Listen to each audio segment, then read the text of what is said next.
French kissing Stephen Harper? Give me a break. Mr. Harper, excuse me. You guys are going to have to start saying yay to something. Start standing up for something. Embrace something. So, in the interests of the nation, and to save myself the indignity of dying in a one-party liberal dictatorship, I'm volunteering. Go ahead. Embrace me. Practice on me. But anyway, he's a lousy kisser. No matter what you think of Mr. Harper or his politics, he really is. It's like kissing a fence post.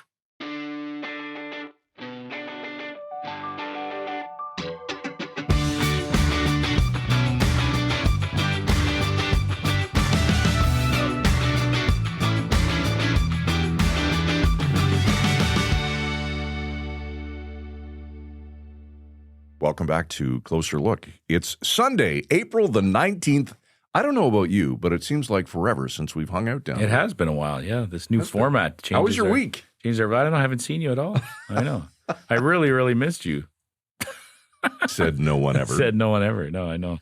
It's good to be back, though, and new format. You would have gotten the emails if you're a subscriber, saying that we're going from a daily show to once a week, Sunday mornings around 8 o'clock across the Village Media Network.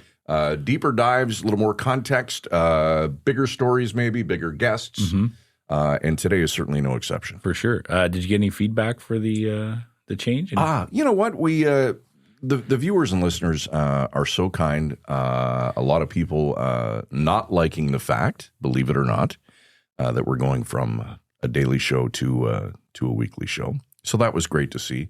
Lovely note from a woman in Southern Ontario who said she'll be sure to watch us right after church. Oh, that's nice. Morning. That's nice. I did see one comment of a listener or viewer who watched it every morning, like early, 5 a.m. Right. And how they enjoyed the conversations, which is nice. I mean, that's nice to hear that. It's nice to see that. My friend Craig Dawson sent me a text when he heard it and said, "Going to once a week? That's no good. What am I going to listen to now when I'm in the shower?" I don't really understand what that means, but he's not too happy about it. He was a loyal listener. I think they do it out of obligation. Maybe. Well, I got to support the guy. Like we grew up together. I guess I should. Friends like Craig who needs enemies. Right? That's right. But I think, you know what? I think you're right. Kicking off Sunday morning, it's a great way to start Sunday morning by talking to Mary Walsh, who's the one and only. The one and only. She's an iconic Canadian, a national treasure, to be honest. She is. She's was the founder of the creator of This Hour's 22 Minutes. Yes. She's hilarious. She's super smart and a great writer, as not just her comedy showed, but this book is excellent. It is, yeah. And it has there's some dark sides, dark points of this book. She really talks about some struggles she had growing up, some challenges she had, her struggles with alcoholism, for instance. But also there's some just laugh out loud moments in the book. It's it's a collection of essays. She is. We all know her as Marg Delahunty, the warrior, of course, the Princess Warrior, right, on This Hour's 22 Minutes. And all the times she would butt into press conferences. We're talking in the era of like Jean Chrétien, Paul Martin, right, Stephen Harper in the early years. And, there were times I was just going through YouTube. She cornered Stéphane Dion at the time. He was the Liberal leader. Right, yeah. She made a joke about how the whole country's resting on his skinny shoulders. And, even just confronting Mike Duffy at the height of all his scandal, the senator there. She is hilarious. And this book is a great read for so many different reasons. And we reached out to her and asked if she would join us to come on the podcast and talk about the book. And she's found some time, which is wonderful. From her iconic work on This Hour Has 22 Minutes to decades of fearless political satire, acting, writing, and producing, Mary Walsh is a force of nature. She's helped shape the voice of Canadian comedy, sharp, unapologetic, and deeply human. She's the kind of performer who can make you laugh, make you think, and occasionally make politicians very uncomfortable, sometimes all at once. Now she's added another chapter to an already remarkable career with her new book, Brassy Bit of Aging Crumpet, a memoir in pieces. Mary Walsh joins us today. It's great to have you here, Mary. Welcome to Closer Look. Thank you so much. Thanks. This is a super thrill for me, Mary. I have to tell you a funny personal story to start. Back in, I think it was the late 1990s, I was a young journalist, and I attended a conference in St. John's, and you and I were on the same flight back to Toronto, and we sat beside each other in the airport, and you were hilarious and gracious, and super kind. And I'm sure that conversation had a big influence on your career as well, too, right?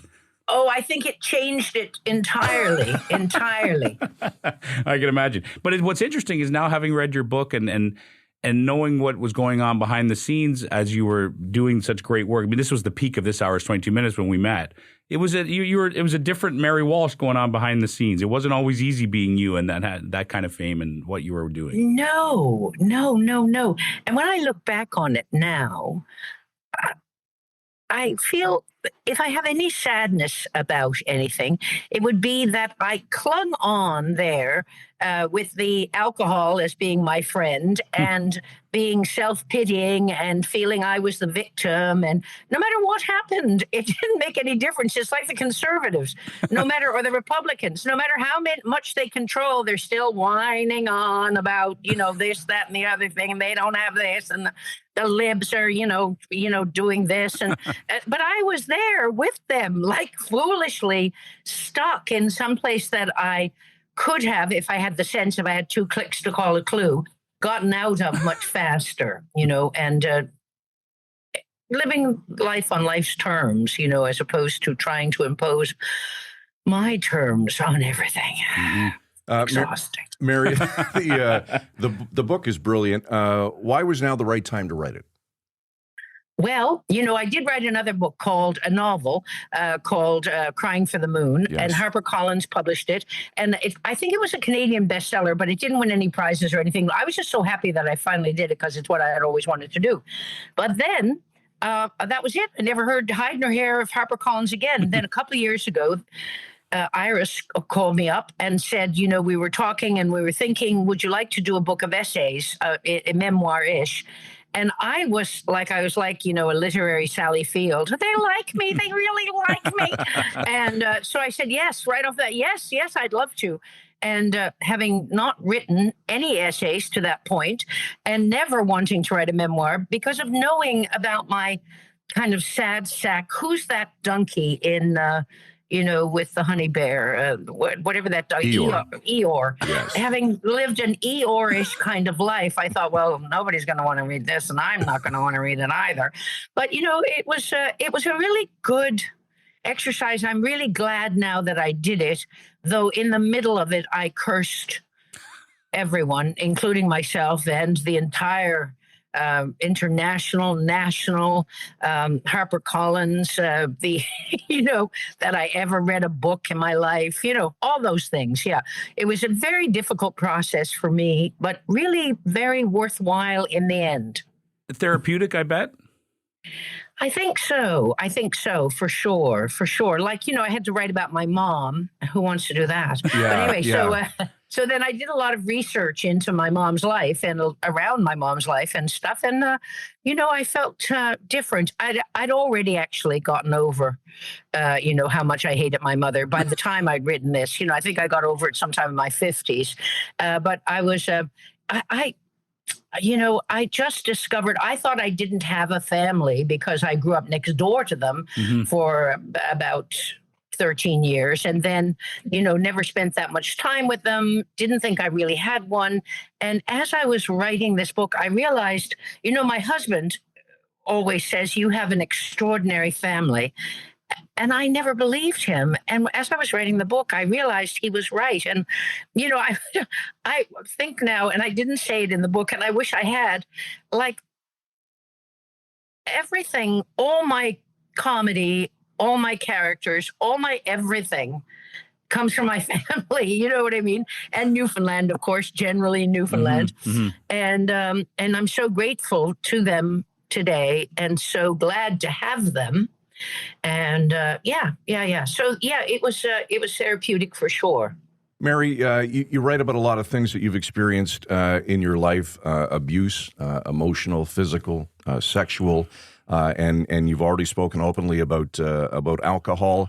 Frisco mentioned the therapeutic side of things, but was comedy a bit of escapism for you to get away from all of that? Comedy is the coin of the realm in Newfoundland.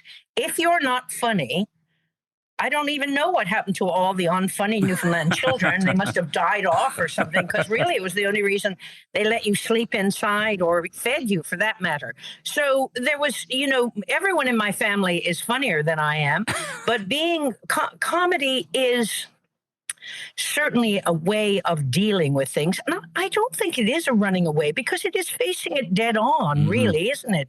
It's saying the truth, sometimes not dead on, not just baldly stating the truth, but taking the truth, not twisting the truth, but twisting the method to a certain extent so that it will get a laugh. And so many things, when you get a laugh at something, it opens your mind to things that no amount of lecturing or, haranguing or, right thinking will get you. Sometimes a laugh will get you there. Yeah. I know from the book you're always questioning yourself. There's a lot of moments of dread. But was there a moment for you when you were a young comedian or younger person where it really clicked, where you thought, I can do this. This is what I'm going to do with my life? No, not really. Isn't that funny? Yes. I just had a terrible day on set here because it's science fiction, and none of the lines meant anything to me, so I couldn't say them, and it's so humiliating. And I remember saying last Friday, I've been knocked down in a bar and pulled out of there by my hair, and it wasn't nearly as humiliating as the last 2 days on set have been. So when you tend to, every single, I just was on tour. I did a short tour of Saskatchewan and Alberta, and I went up to Whitehorse in April, and in March actually, and which is a lovely time, I have to say, to be in all those places. But every night I would. Because every night you're putting yourself out there, and so every night there is a certain amount of, is this going to be the night, like last Friday was for me, where I'm going to actually humiliate myself beyond belief? Luckily, none of those things happened while I was on tour. I had to wait till I came home, came back to Halifax. But anyway, no, I don't think there is a time when you kind of go, not for me anyway. And of course, we always get that message, don't we? Like, don't go thinking too much of yourself. Don't go rising up. You'll only get confused, mind out now, you don't swell up and bust. I mean, the message is endless. And so, you don't dare step a foot over on that side of things. That's right. Mary, let's quickly talk about 22 Minutes. What was your vision for that show? And at the time, what did you hope it accomplished? Well, I was way too old to have this naive of a vision, but I thought we could make a difference. You know what I mean? I thought by speaking the truth, the truth as we knew it, as best we could do it, that we would make a difference. Really, I don't think we did, but it was a good show, and it was. Rick and Kathy Jones and Rick Mercer and Kathy Jones and Greg Toomey, they were brilliant. And we had Gerald Lunds was our producer, and Michael Donovan and Jeff Dion. We had a brilliant bunch of people to work with. And so, though it didn't achieve, it's like, when Columbus set out for India, he didn't actually get to India, but he did get someplace pretty good. So we didn't actually get to what my vision was, but we got someplace pretty good, I think. Oh, You're Too Humble. It was a fantastic show.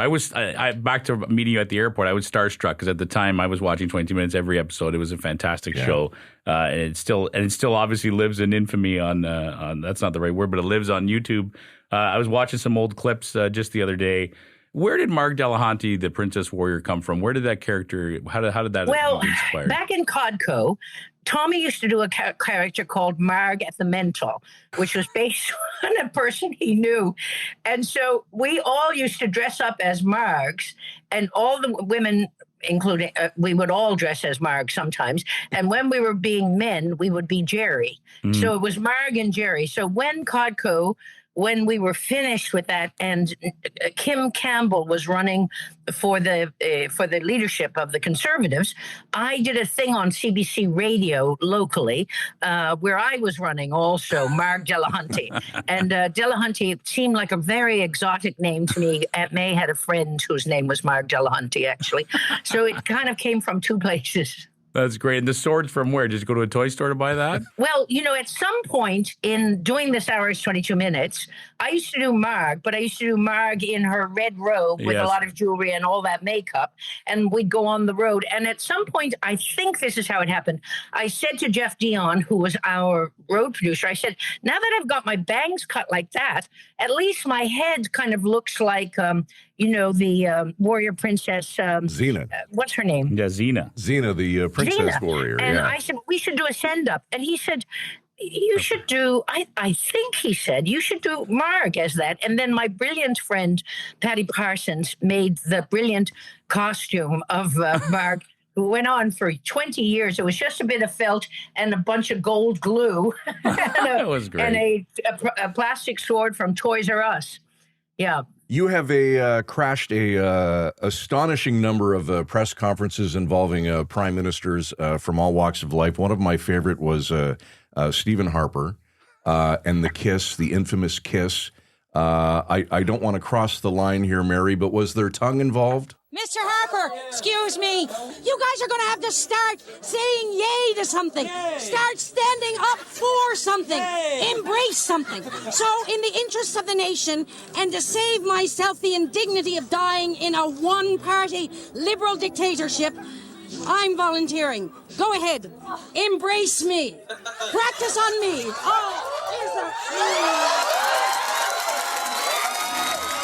No.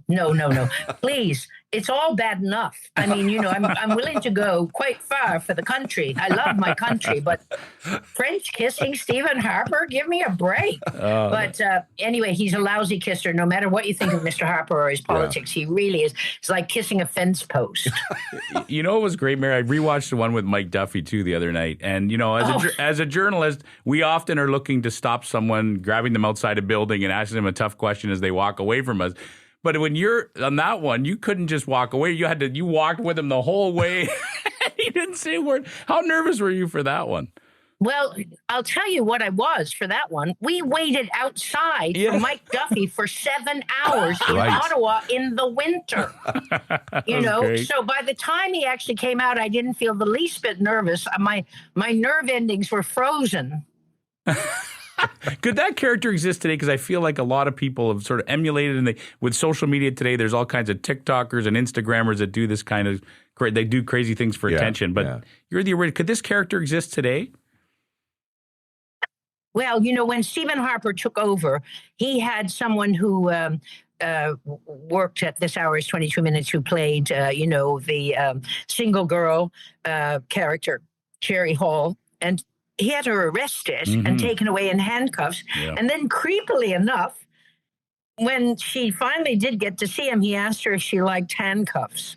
No, that's crazy. Really? Anyway, so he wouldn't even let real journalists come within. Remember, there used to be a yellow thing 12 feet back? Yeah. So we would never be able to. You could, I suppose, Carney, I don't know, Mark Critch, would do stuff with Trudeau, stop him at different places. But maybe times have changed. I don't know. I mean, when we used to, when long ago, back before the earth hardened, when Marg was young, before the 9/11, we went out to ambush the Premier of Alberta, and all the security said to us was, shut the door, we're not eating Edmonton. It was just, but then now security is, tippy top. That's right. Though one wonders if we're any safer or even less safe. That's a great but question. Certainly a lot of security companies have become very, very, very rich. That should be your next book, Mary. That's a great question. It's fascinating, too, because you're such a wonderful writer, and it shows in those skits as well. Like to be able to say the things you said on demand there as you're cornering these people. I wonder if you've thought in your head a script if you ever had a chance to confront Trump. Do you fantasize about that sometimes if you could have a chance to get Donald Trump? I don't, because he doesn't hear anything or listen to anything. It's, and he's no fun, is he? He's just a big pile of rancid poop, kind of, and you just wouldn't want to be near him because he's smelly and horrible, and he's a rapist, and he's, been charged with 37 felonies, and none of this I could say. I said it in my book. Like I said, every time I see him on TV, I want to haul the eyeballs out of his head and shove them up his behind, so even he can see how big of an arsehole he really is. But he doesn't matter because he already knows how big an arsehole he is, and he just doesn't care. Yeah. It reminds me of a joke, the Newfoundland joke, one of my favorites, where there's this guy from town. We call St. John's Town as if there are no other towns.